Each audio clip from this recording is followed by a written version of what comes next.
You might want to work on a continuous post or a carousel, and you want the size that you use for the text in the slide one to be the same with slide two. You cannot really judge just by looking at it.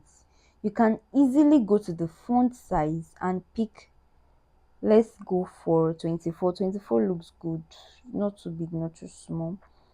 And let's check this one out also.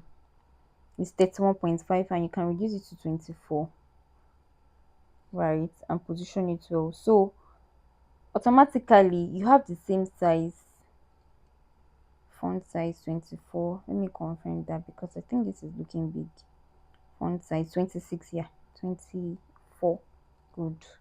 So automatically you have the same size. This just helps you, like guides you to pick the size that you want to pick, right? So you can always do that for any of this, any of it at all. The text, basically, you can change the font, you can pick the font you want, you can pick the size that you want. Now let's go to, if you want to add text, for example, maybe this, on this design, let's assume that we have, let me work on this, let me delete all of this and assume that we don't have enough to work with. Okay, so let me delete this. Okay, so let's assume that we don't have enough to work with and you need more text and you're like, okay, let me add text. So this is text below the page. Now the first one is add a heading. You can say add a heading, add a subheading, add a little bit of body text.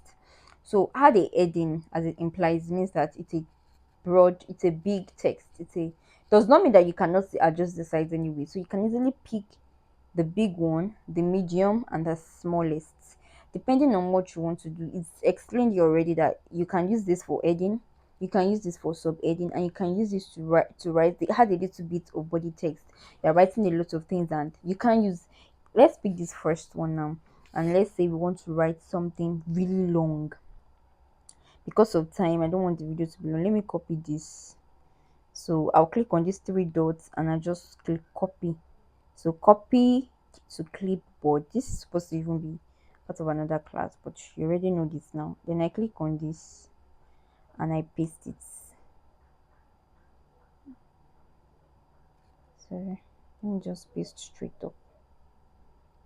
Paste. So let me delete this. So you can see that it is too big. It is too big compared to what we are supposed to do. So you have to start reducing it because what you are trying to write is not an heading. So you don't even need to go to use that heading for something this long. You can see that it is too big and I have to keep adjusting it to look like this. When I can easily just pick this, add a little body of text and just copy and paste. I've copied already. Let's just paste here. Paste. Can you see?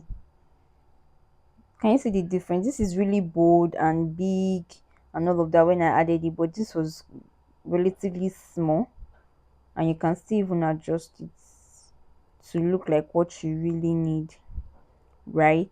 So another thing that I will talk about is for text and alignment. So once you want to align a text, sometimes if you have a word like three lines, two lines like this, and this is centralized by the way, and you want it to be aligned to the left or right, so you just go to format, this b dash dash dash dash.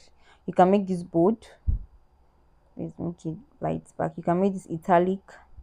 You can underline it. You can remove it. If it's underlined, you want to remove it. You can put a stroke on it. Another one is you can, let me change the color. I hope you can see this. You can make it all capital letter. You can capitalize all or make it small. This is where you change it. Maybe you've written something that is really long and you're thinking that, oh, let me delete it. I want it to be capital letter, and you now delete it and start typing.